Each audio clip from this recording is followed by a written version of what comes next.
Are you looking to get ready, be prepared, and transform your financial future? Then you've come to the right place. This is the Get Ready Money podcast with Tony Stewart, where Tony has insightful conversations with financial experts who are changing the way we think about money. Catch up on the latest financial trends and hear practical advice from Tony and his expert guests so you can build healthy habits that work. Be empowered with tips for implementing small changes that can have a big impact on your financial future. So sit back and get ready to hear from today's guest.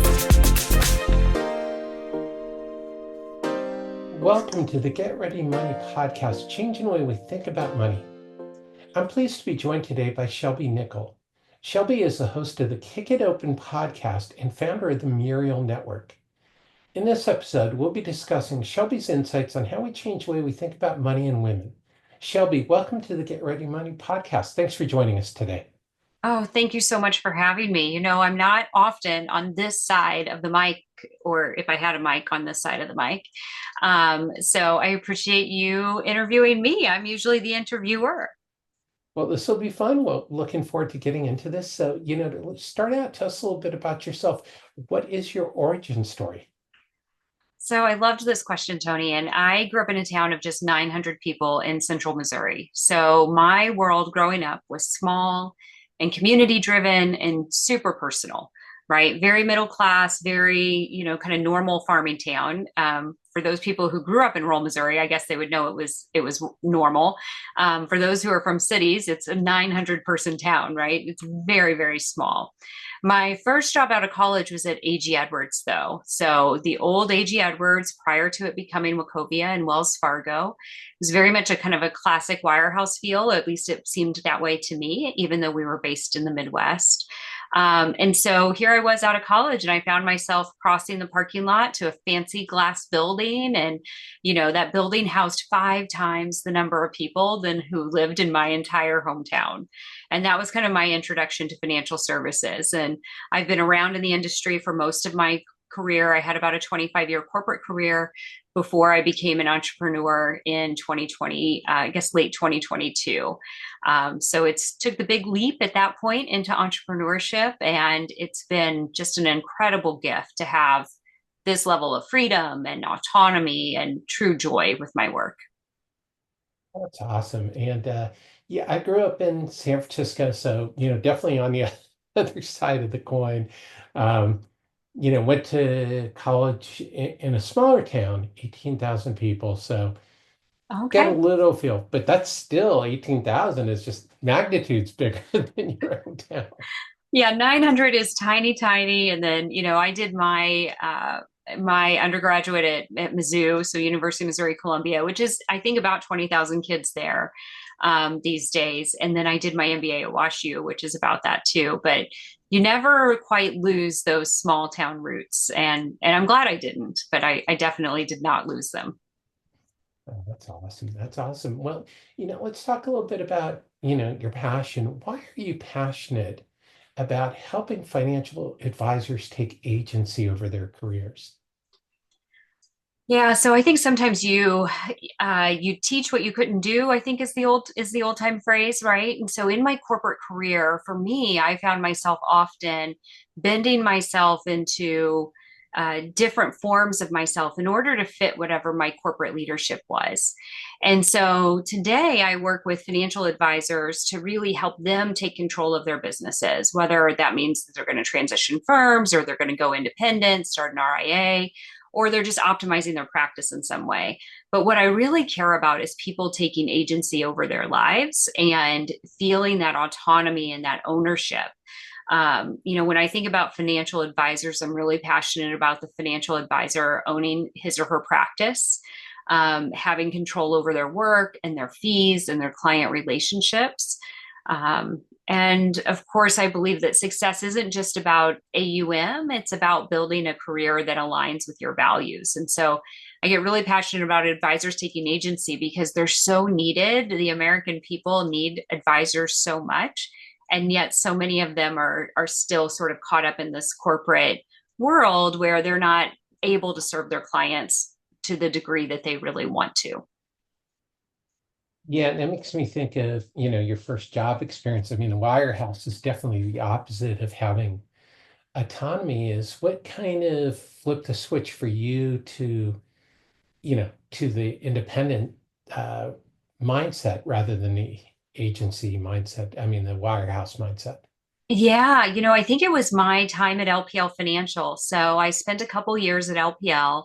I was a senior vice president of credit and lending solutions there. And that was really the first time that I got to experience firsthand the independent marketplace. And once I had exited, and my firm right before LPL was Edward Jones, right? So very much a captive firm and has a pretty tight culture, good culture in some ways, bad in others, but it has this Edward Jones sense about it, right? And this very strong brand and persona that is Edward Jones. And so when I went to LPL, it was sort of like a pendulum swinging to the opposite side, right? Advisors can do lots of different things at LPL, and you can brand as LPL, or you can brand under your own name, you can brand as part of an OSJ, et cetera. And so there's just so much more freedom there. And once I saw that taste of freedom, I was hooked on that being kind of the right way for most advisors. Now, it doesn't mean everybody has to go to LPL. That's not the right thing. But what is the right thing is that you should own your business. You should own your book of business as a practice and have that as an asset on your balance sheet. And hopefully every day as an advisor, you're in such shortage. There's so much demand for you that if you're not walking out of your office saying, I love what I do every day, then like we should talk about that, because there is a place where you could love what you do every day. I am convinced of that. Well, that's awesome. And I agree with you, is you should love what you do. I mean, yeah, yeah, if you're not loving what you're doing, is you need to, think about what changes you can make. And as you say, and I'm sure you've had this experience, and it may have, or worked with people with this experience, is that, if you don't own your book and you don't own your clients, it's not really your relationships. Yeah. It's You're just a cog in the wheel. So, Hmm. that's a big thing. It's a huge thing. And some of the firms will tell you that you own the client relationship, but you don't. And when you leave, they're going to try really hard to retain that client. And so if you're in an environment where you have seen that happen, just know it can happen to you too. So that's really what I'm passionate about preventing, and I love what I do. And I've always had a sign, Tony, in my office since I graduated college. I think it was like given to me for my very first job. And it says, love what you do what you love. Right. And I feel like everybody should live by that. Now, I was lucky. I loved work. Lots of, other people don't necessarily. I love work. And I just want everybody to feel the same level of joy about their work that I get to feel about mine. That's awesome. That's awesome. Well, let's talk about, the Muriel Network. What inspired you to start the Muriel Network? Yeah. So when I exited corporate, I did a lot of reflecting, right, on my career. What was the successes? Where were the hurdles? And one of the things that I cared deeply about was how do we accelerate women inside of this industry? And when you look at the stats, they're just not changing very quickly, right? It's less than a quarter of CFPs are women, less than a quarter of advisors are women, less than a quarter of the top leadership of the major firms are women, et cetera. And so those numbers just haven't really moved. And what I was also experiencing was that I have this in-person women's group. We call it Women Leaders in Finance. It's here in St. Louis. And when we get this group of women together, it is just so energetic and it's pure magic. And so when I exited corporate, the first thing I did was stand up a digital community for women in wealth management, because I really wanted that magic that we all experience at women's events to come through to people every single day in that digital format. And so I did that and loved that. We have rolled that community into a really vibrant advisor community called Good Advisors Finish First. And Good Advisors Finished First is just a really amazing community of both men and women advisors. And everyone is very supportive. They're sharing numbers. They're all saying, hey, how do I get Jump AI to do this thing for me? And they'll share their thoughts on that. et cetera. And so Muriel Network is now kind of like a store within a store, so to speak, inside of the Good Advisors Finish First community. And then I also stood up the consulting practice, right? Which was, how do I help advisors get to a place of flourishing, and how do I help them move their practice to a place that honors them and honors what they need from that firm that they're associated with. So it's been a lot of fun in this last year and a half. That's awesome. And do you feel that like that's different for women? I mean, of course it is, but how is this different for women? I know, it's interesting because I I got a question the other day, Tony, from someone that said, at what point do we get to stop having women's groups, right? And I thought it was such a good question. And I think the answer becomes, I guess, maybe when women don't want them or feel like they need them, or different groups don't feel like they need them. Because the way that it is that fundamentally our industry was created by men at the time, primarily white men, for white male clients, who had white male advisors, right? And that's just how the industry grew up. And so we're sort of fighting against that traditional history still a little bit, right? Even as we look at who's getting CFPs or who's entering the marketplace. We won't need these groups and events, et cetera, if we would ever get to sort of a gender neutral arrangement, but we're just still not there. The other thing I was hearing that I still hear all the time from advisors is that women advisors will say to me, my male mentor, brought me into his office and was giving me some coaching. And he's saying, use these words, say these 5 things, and that will close the client. The client will choose you if you do these 5 things. Well, the women are often looking at that and going, oh, I can't say those things. Those don't work for me at all, right? But they will try. And so then they'll hit their head against that wall for a while. They'll not have the success that they want. And then almost right as they're about to give up, then they'll say, okay, screw it. I'll just do it my way. And then they lean into what they think is right. And then their business finally takes off. And so I was hearing that story over and over and over. And so I think until we recognize maybe that there are gender differences about what you can say and what I can say, or, you think about somebody like a Matthew Jarvis, right? Like he can say things on LinkedIn that I could never say as a woman. It just wouldn't come out right. And that's still a little bit of that society norm that we still are dealing with.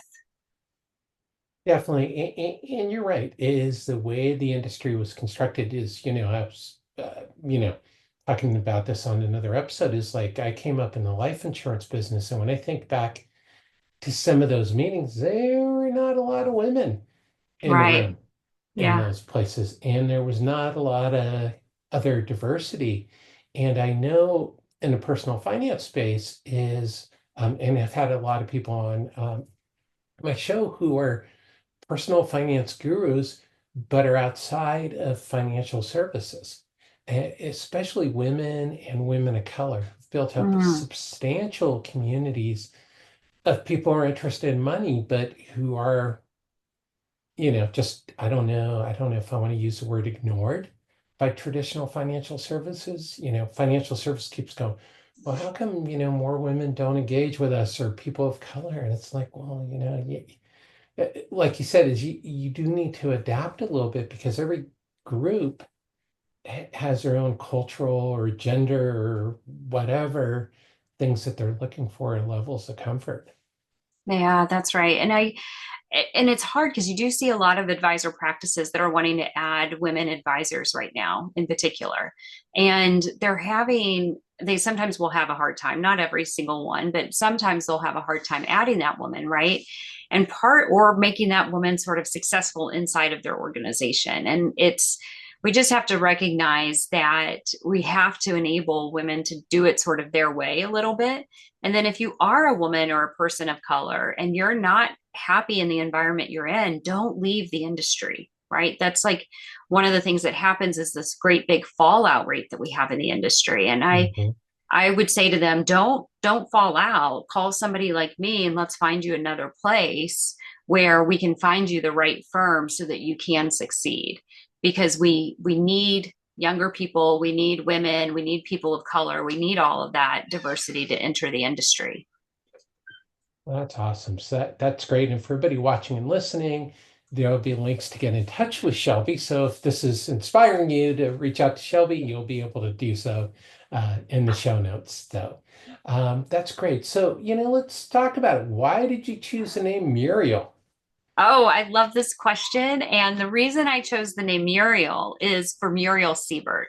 So Muriel / Mickey Siebert was the first woman member of the New York Stock Exchange. And I just loved her story. She was like the OG fearless girl, right? And like a maverick and a trailblazer, etc.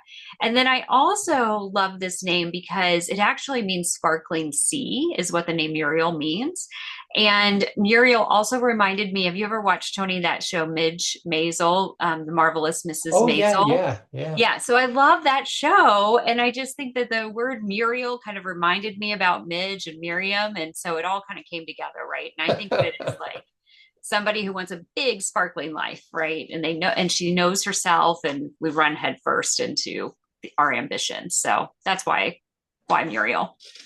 Well, that's awesome. So, so let's actually get back to that a little bit because, that's inspiring. And, I know there's a lot of women who are sort of miserable in financial services. So, there's two choices that they have as they can continue to be miserable, or, a lot of times what I've seen women start is all women firms.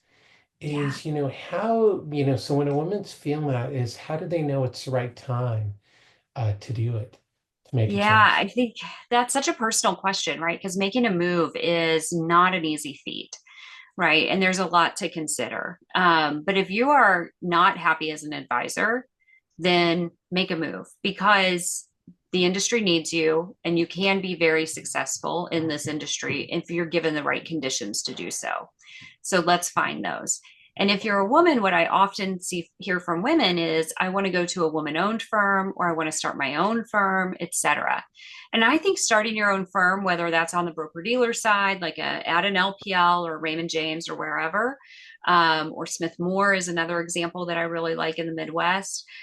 You can own your book of business and your practice, and and I think doing that is a perfect example or a perfect way to do it. You can also go all the way to RIA, as I would call it, and starting your own RIA, or you can join a platform company, right? So those are lots of the choices that are out there. And there are more platforms than ever on the RIA side to join, including some really great ones that are woman owned.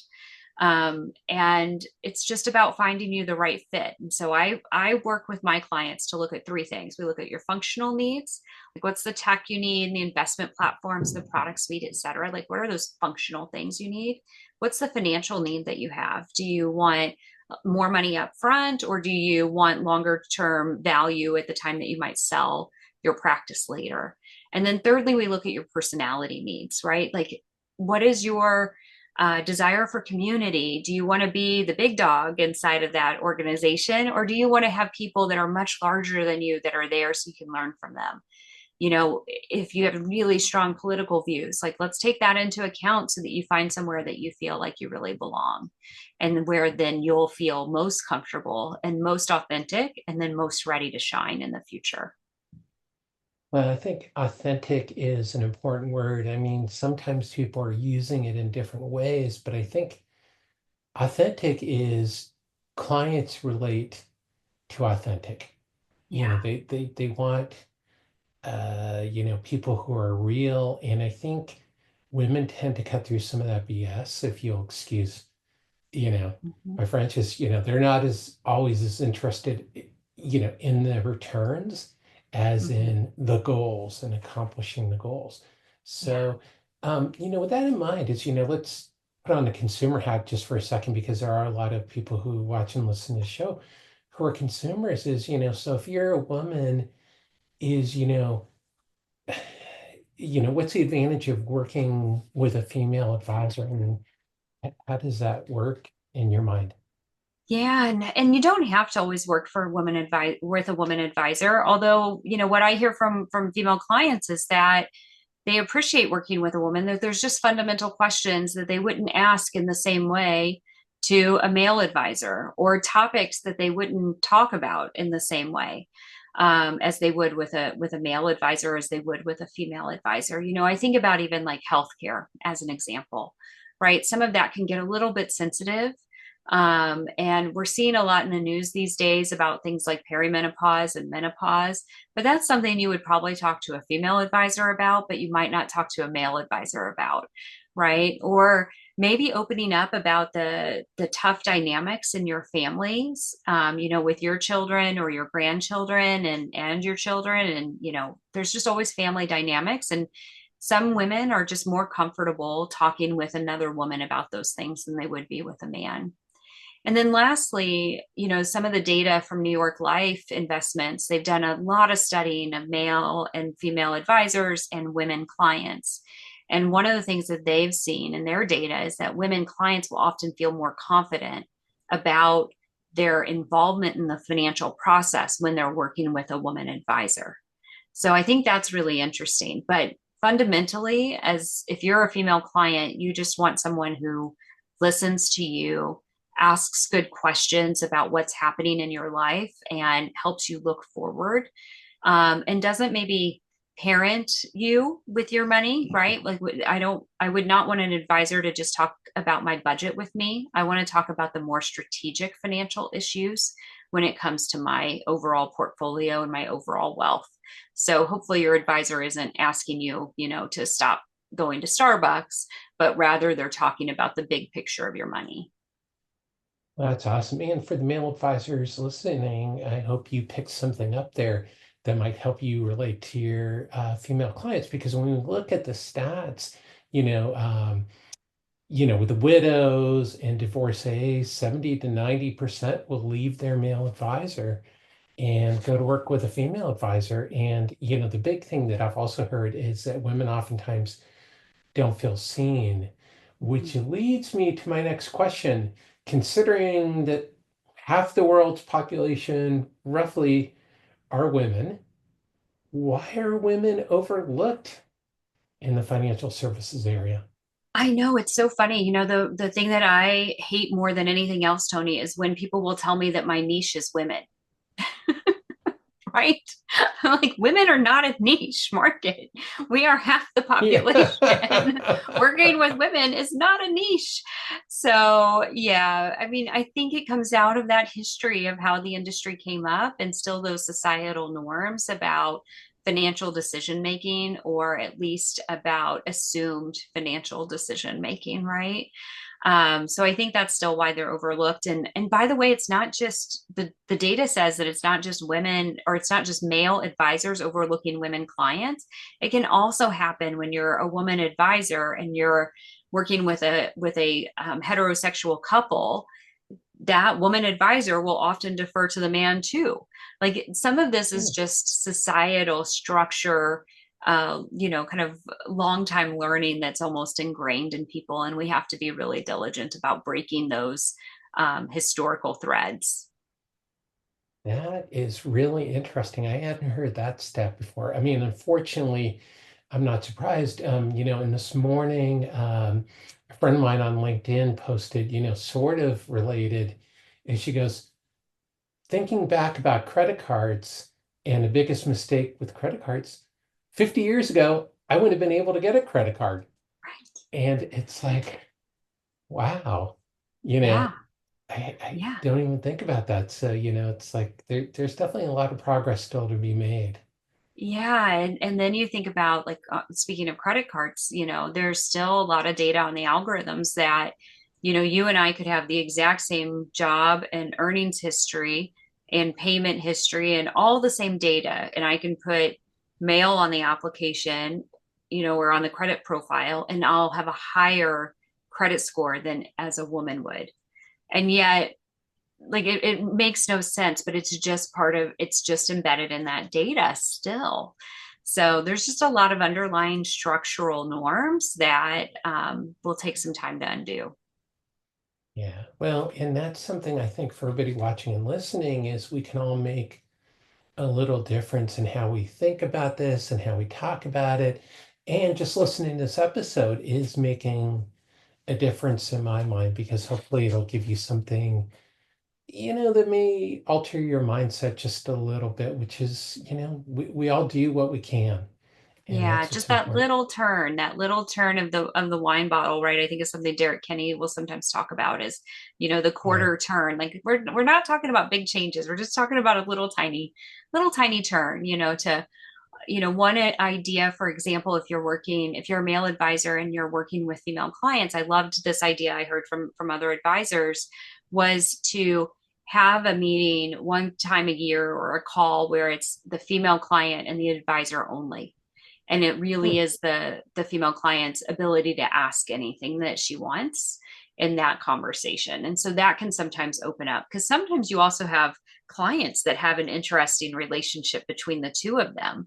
And the male clients, very stereotypically doesn't want the female client to talk very much, or whatever, or could be vice versa. But you've got one that's really engaged and one that's less engaged. And so take the less engaged person one time a year on a conversation that's just for them.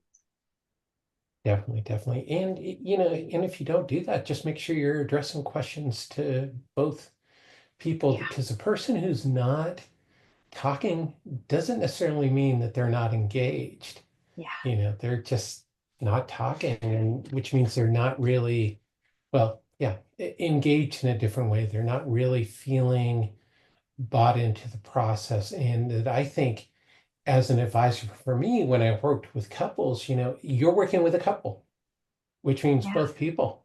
So you have to talk to both people, and you have to make sure that you're listening to them. And I think that's something also male advisors come in sometimes with a pretty hearty agenda, and True. don't allow for that conversation to take place. But when you're having a conversation and you're listening, that's where the magic can happen with your clients. Yeah, and I'll just mention one other thing too is like, especially today when if you're working with a couple and they're both wage earners, um, or money earners. I don't know if we say wage, whatever it is. But if they're both earning money, just also be careful about assumptions on who's making more and less. It's interesting, even in my corporate career, it was really funny. We were at this summer party and I had a new team member who happened to live in St. Louis. And so we were meeting up at the summer party, and he is introducing, I'm there with my husband, and he is going to introduce us to his friends, right? And so he goes to introduce one of his buddies to his boss, right? And his buddy automatically reaches for my husband's hand, right, to shake my husband's hand. And my team member had to go, "Hey man, no, it's her, not him," you know? So there's just all these little assumptions that get made, and it's natural, but it happens. Yeah, my dad had a saying about assumptions that I won't True. say. True. So, let's switch gears for a second and go through the next section, or the Get Ready Money questions. These are, rapid fire questions I ask all of my guests. The first one is, what basic money concept do you wish people knew? Know their costs. So Nice. financial advisors always say that the hardest number to get for a financial plan is an accurate understanding of spending. And I think many financial advisors also, by the way, don't know their costs on what it takes to run their business and how much they're paying to the broker dealer or the RIA platform or the custodian that they're working with. Yeah, that is a great tip. For all of us, if you're running a small business, make sure you understand what you're, you know. Yeah. Um, I was talking with my son, he was gonna, I don't know, sell something, he's gonna buy something on the internet and resell it. And I go, well, did you think about the cost of shipping and your time and everything else? And when he started adding all that up, like, wow, I'm not really making any money at this. I'm losing money. Like, well, then it's not a great business decision. But we Yeah. don't think about that, and that's such great advice. So next question is, what is one simple thing people can do each year to set themselves up for financial success? Well, it's very related to my last answer, which is do a spending review. So try to pull all your transactions together and review where your money is going, or, make your spending on a credit card so that you have that categorization. but do a spending review so that you can make sure that your spending is aligned with your actual goals and your values as a person. That's awesome, man. I love that you said values because I think we don't talk about that as much. The values have a very important part to play in our money, and then when our money is aligned with our values, we're much happier. Yeah, yeah. And our values come out through our money, right? So some people would say you are what you spend money on. Hmm.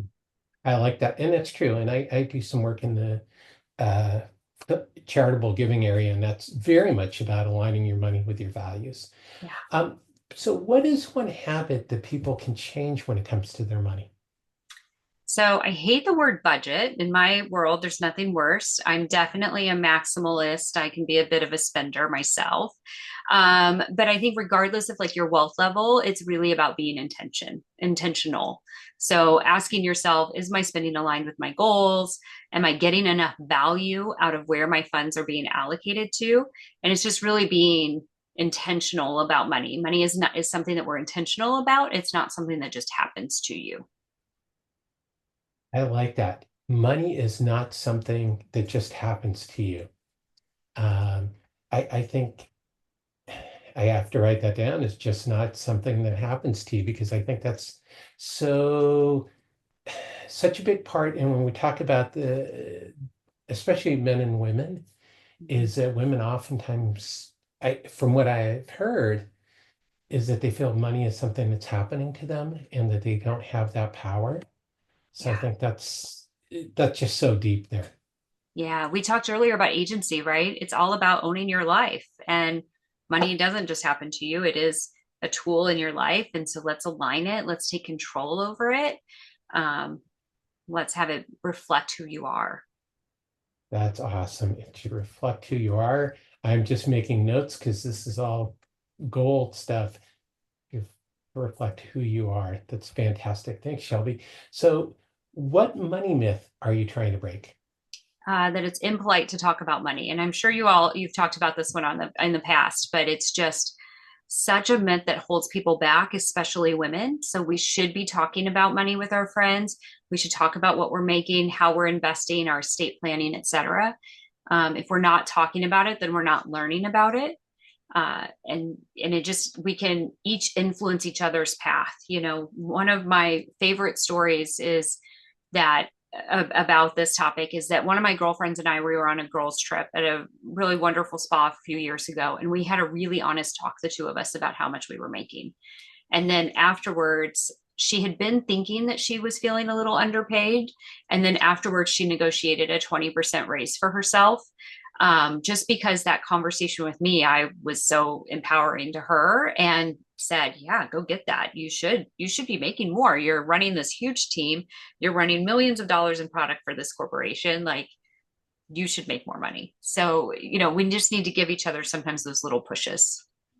Well, that's awesome. That's powerful. And I think the other thing too is, that sometimes we don't have that confidence to make that request and that we should all be paid what we're worth. Yeah. So that's Yes. great advice. So let's get out the time machine for a minute. What advice would you give your younger self if you could go back in time knowing what you know now about money? Oh, I love this question. And I would tell myself that I am good with money. There is kind of a family folklore, Tony, that I'm not good with money because when I was 16, I loved to spend all my money, right? And I've always been a maximalist spender, as I said, but I've also always been really good at making money. Mhm. So now what I would go back and say is, gosh, you're actually really good at money. You can do this money thing. So own that. And I think that's what held me back from taking the risk of entrepreneurship for so long, was this idea that I wasn't good at money. And I am. I'm amazing at money. I've had a great career, but I probably would have liked to have been an entrepreneur even sooner. That's cool. But I think that's wonderful advice. And without getting too far into the money stories and things, is that we do tell ourselves these money stories about who we are, and a lot of times that's not really it, but it impacts all of our financial decisions down That's the road, right. just like it, had an impact for you, or That's right. maybe had an impact. Hmm. Yeah. So, what is your favorite go-to money resource, whether it's a podcast, book, newsletter, app, or website? What's that one source you turn to yourself? Gosh, this one is really hard for me because I read a lot of money books all the time. So I'd say I don't know that it's like a resource as much as it is just like a framing tool for money. And that is the book The Soul of Money by Lynn Twist. Mhm. I just think it's a beautifully written book about that challenges that scarcity mindset and reframes money in terms of well-being and abundance and generosity and purpose. And it's just such a beautiful book. That's awesome. So for everybody watching and listening, there will be a link to the book as well, so you can check it out. So Shelby, to wrap up, what is your number one tip on changing the way we think about money? Oh, there's so many things I could say here, but one of the things that was really important to me in my life was another book, and it was called Think Like a Breadwinner. It's by Jennifer Barrett. And this book was just mind shifting for me because I was always a breadwinner, but I hadn't taken on sort of that like full superhero cape of being a breadwinner, if you will. And so this author really talks about how women in particular are we're kind of programmed to think about our income as being supplements and Mhm. not as like the primary. And so once you start to think about your income as primary or almost primary, it changes how you think about your own responsibility for that, for caring for that money, for investing the money, and even for asking for raises. That's awesome. That's awesome. And, I mean, and I think that's a big thing for women is asking for raises is, like you said with your friend, is, to be paid what you're worth. Yeah. But you have to think that you're worth it in the first place. Yes. And you have to realize that when you're asking, you're not just asking for you, and it's not just about your family, but you're asking so that you'll do the greatest work you can for that company if you're employed by them, right? Or if you're negotiating with a client on a higher price point, it is because you want them to do what you've said and to value the advice that you're giving.